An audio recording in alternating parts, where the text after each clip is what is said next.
आज की इस वीडियो में हम सीखने वाले हैं relation between zeros and coefficient of polynomials के बारे में। यानी कि किसी भी बहुपद के शून्यक और उसके गुणांकों के बीच में संबंध। देखिए यहाँ पर एक पॉलिनोमियल यानी कि बहुपद लिख रखा है। हमें सबसे पहले क्या करना है, इसके जीरोस फाइंड करने हैं। देखिए जीरोस किसे कहते हैं, किसी भी पॉलिनोमियल के जीरोस फाइंड करना मतलब कि x की वो वैल्यू निकालना जो इस इक्वेशन में, इस पॉलिनोमियल में पुट करने पर इसका आंसर क्या आ जाए, जीरो। जीरो से आपको कंफ्यूज नहीं होना है कि इसका मतलब x की वैल्यू जीरो होगी, नहीं, x की वैल्यू जीरो नहीं, x की वो वैल्यू फाइंड करनी है जो यहां इक्वेशन में पुट करने पर इस इक्वेशन को वैल्यू को क्या मिलता हो, अपने को जीरो मिलता हो। इसको सोल्व करने के लिए हम क्या करेंगे, सिमिलरली जो पॉलिनोमियल दे रखा है इसके इक्वल में क्या कर देंगे, जीरो रख देंगे। देखिए दोस्तों, पॉलिनोमियल्स के बारे में अपन ज्यादा बात नहीं करेंगे क्योंकि पहले के वीडियोस में अपन ऑलरेडी सीख चुके हैं। जो एक्सप्रेशन वाला वीडियो था उसमें अपन जान चुके हैं कि पॉलिनोमियल्स क्या होते हैं, किससे मिलके बने होते हैं, मोनोमियल बाइनोमियल क्या चीज होती है, और उसके साथ में मैंने फैक्टराइजेशन पर भी वीडियो बनाया था। तो ये दोनों वीडियो है, इनका लिंक मैंने डिस्क्रिप्शन बॉक्स में दे रखा है, आप वो जरूर देख लें ताकि ये जो टॉपिक है आपको समझने में आसानी रहेगी। इसमें क्या करना है, सिंपली हमें फैक्टराइजेशन मेथड यूज करके इस पॉलिनोमियल के फैक्टर करने हैं। देखिए अपन पहले के वीडियो में सीख चुके हैं कि फैक्टर कैसे किया जाता है। फर्स्ट टर्म और सेकंड टर्म को मल्टीप्लाई किया और इस तरफ लिख दिया। अब हमें क्या करना है, ये जो मिडिल टर्म है यानी कि क्या माइनस का 4x, इसके कुछ टुकड़े इस तरह से करने हैं, इसको डबल पार्ट में डिवाइड करना है, उनको मल्टीप्लाई करने पर क्या आ जाए 4x स्क्वायर, वो भी किसका, प्लस का, और उनको एड या सब्ट्रैक्ट करने पर वापस से हमें मिल जाए माइनस का 4x। तो देखिए हमने क्या किया, ये लिखा 4x स्क्वायर और माइनस के 4x को हमने लिख दिया minus 2x plus 1 is equal to 0। अब देखिए माइनस 2x और माइनस 2x दोनों क्या हो जाएंगे, एड होकर माइनस 4x हो जाएंगे और मल्टीप्लाई होकर हो जाएंगे 4x स्क्वायर। फैक्टराइजेशन पर मैं ज्यादा ध्यान नहीं देने वाला हूं क्योंकि मैं एक वीडियो ऑलरेडी अपलोड कर चुका हूं। चलिए हमने इसमें से क्या किया, 2x को कॉमन निकाला, यहां से मिल गया 2x माइनस 1 और यहां से हमने माइनस के 1 को कॉमन निकाला तो ये मिल गया हमें 2x minus 1 is equal to 0। यानी कि 2x माइनस 1 और 2x माइनस 1 सेम टर्म है। अगेन हमने इसको कॉमन निकाला तो यहां से मिल गया हमें 2x और यहां से मिल गया हमें माइनस 1 इज इक्वल टू 0। अब देखिए एक टर्म ये हो गया हमारे पास, एक ये हो गया, इन दोनों का मल्टीप्लाई क्या है, 0 है। जब किन्हीं दो चीजों का, दो अलग अलग टर्म का मल्टीप्लाई 0 है, इसका मतलब या तो ये वाली जो टर्म है ये 0 है या फिर ये वाली जो टर्म है ये आपकी 0 है। यानी कि एक बार इसको 0 के इक्वल रख दिया, एक बार इसको 0 के। ये यहाँ पर इस क्वेश्चन में दोनों टर्म सेम है, आपके दूसरे क्वेश्चन में अलग अलग भी हो सकती है। सिंपली सोल्व किया तो x की वैल्यू माइनस का 1 सामने गया, प्लस का 1 और ये 2 हो गया आपका डिवाइड में 1/2 और इधर भी सेम आंसर आया आपका 1/2। ये दोनों जो आंसर है सेम हो सकते हैं, अलग हो सकते हैं, 0 भी आ सकता है, नेगेटिव भी आ सकता है।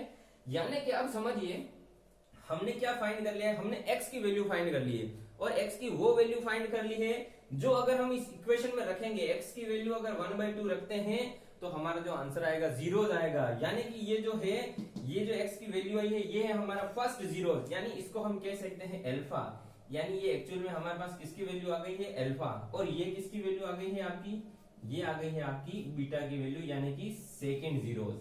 एक चीज मैं आपको और क्लियर कर देता हूं कि हम जो इस चैप्टर में बात करने वाले हैं मैक्सिमम क्वाड्रेटिक इक्वेशन की बात करेंगे। क्यूबिक इक्वेशन भी है पर मैक्सिमम हम क्वाड्रेटिक इक्वेशन की बात करेंगे। क्वाड्रेटिक इक्वेशन उसे कहते हैं जिसमें x की हाईएस्ट पावर 2 हो।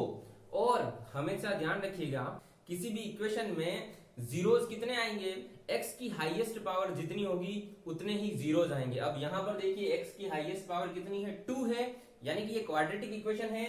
तो हमें जीरोस भी कितने मिले, अल्फा और बीटा, यानी कि एक वैल्यू मिली 1/2 और दूसरी भी मिली 1/2।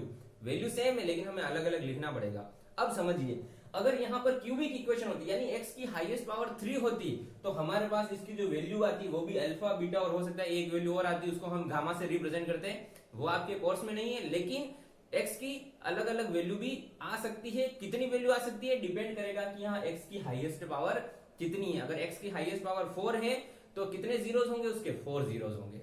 क्लियर है। चलिए अब हमें क्या करना है, अब हम एक चीज देख रहे हैं, हम एक्चुअल में हमारा टॉपिक क्या है, हमें रिलेशन देखना है किस किस के बीच में, जीरोस के बीच में और कोफिशिएंट ऑफ पॉलिनोमियल। अब पॉलिनोमियल एक चीज मैं और यहाँ क्लियर कर दूं, ये मैंने लिखा है ax² plus bx plus c is equal to 0। ये क्या है? ये आपकी क्वाड्रेटिक इक्वेशन की स्टैंडर्ड फॉर्म है। अब हम क्या कर रहे हैं, हम निकाल रहे हैं सम ऑफ जीरोस। अब सम ऑफ जीरोस का मतलब alpha plus beta. Alpha plus beta देखिए, अल्फा की वैल्यू 1/2, बीटा की वैल्यू भी 1/2, तो ये अपने पास कितना आ गया? 1 आ गया। अब अपन निकाल रहे हैं प्रोडक्ट ऑफ जीरोस।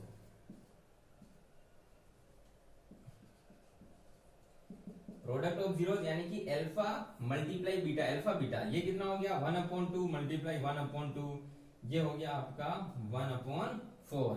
देखिए स्टूडेंट, हमने क्या किया, हमने नॉर्मली इस इक्वेशन को सोल्व किया फैक्टराइजेशन मेथड से। अल्फा और बीटा की वैल्यू आ गई, हमने अल्फा प्लस बीटा यानी सम ऑफ जीरोस निकाला और product of zero alpha beta निकाला, 1/4 आया। अब हमें क्या करना है, हमें रिलेशन प्रूव करना है।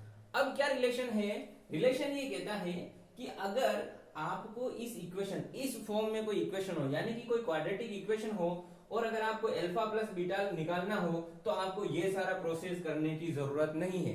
अगर ये सारा प्रोसेस करने की जरूरत नहीं है तो हम किस तरह से फाइंड कर सकते हैं? अब देखिए, अगर हमें यहां इसकी बात करते हैं, यहां से मुझे निकालना है अल्फा प्लस बीटा यानी कि सम ऑफ जीरोस। ये वही चीज है, हमें सम ऑफ जीरोस निकालना है। तो ये जो रिलेशन है वो ये कहता है, आप सीधा फॉर्मूले में वैल्यू रखिए -b/a। कैसे? अब यहां पर देखिए, माइनस लगा दिया मैंने, ये माइनस b क्या चीज है? Coefficient of x। b का मतलब कोफिशिएंट ऑफ x और a का मतलब कोफिशिएंट ऑफ x², यानी कि एक तरह से ये फॉर्मूला हो गया coefficient of x upon coefficient of x²। अब अपन बात किसकी कर रहे हैं? इस क्वेश्चन की बात कर रहे हैं। अब इस क्वेश्चन में देखिए b, ये लिखा मैंने माइनस, ये माइनस किसका है? ये फॉर्मूले का है। b की जगह कितना है? -4 है, क्योंकि यहाँ पर जो स्टैंडर्ड इक्वेशन में प्लस है, लेकिन यहाँ पर -4 होने की वजह से ये b किसका है? माइनस का है। आप कंफ्यूज नहीं होंगे कि एक माइनस ये आ गया, एक माइनस ये माइनस तो ऑलवेज आएगा, फॉर्मूले का है। और यहाँ पर प्लस का 4 होता तो यहाँ हम प्लस का 4 लिखते हैं, यहाँ पर -4 है इसलिए हमने -4 लिखा। और a यानी कि कोफिशिएंट ऑफ x² कितना है? 4 है, तो हमने लिख दिया 4। माइनस माइनस हो गया आपका प्लस, एंड 4/4 कितना हो गया? 1। यानी कि अल्फा प्लस बीटा हमने अगर निकाला तो कितना आया? 1।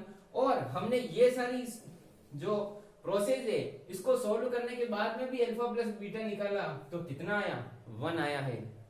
और यही हमें प्रूव करना है कि हम ये सारी प्रोसेस नहीं करें। ये जो रिलेशन है ये क्या है? यही तो रिलेशन है, relation between zeros and coefficient of polynomial. क्या रिलेशन है कि alpha plus beta is equal to -b/a होता है।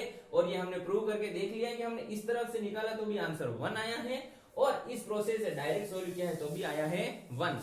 अब अगर अपन बात करते हैं प्रोडक्ट ऑफ जीरोस की, कि प्रोडक्ट ऑफ जीरोस में क्या होगा, अगर हमें यहां से डायरेक्ट निकालना है तो देखिए प्रोडक्ट ऑफ जो जीरोस होगा यानी कि अल्फा बीटा, वो इसके अकॉर्डिंग होगा c/a। c means coefficient, sorry, c means constant term of polynomial upon a की वही वैल्यू, वही इसका मीनिंग है कोफिशिएंट ऑफ x²। अब अपन बात कर रहे हैं इस इक्वेशन की। इस इक्वेशन में देखिए, इस इक्वेशन में c की जगह कितना है? आपका 1 है। ओके, अगेन ये कितना हो गया?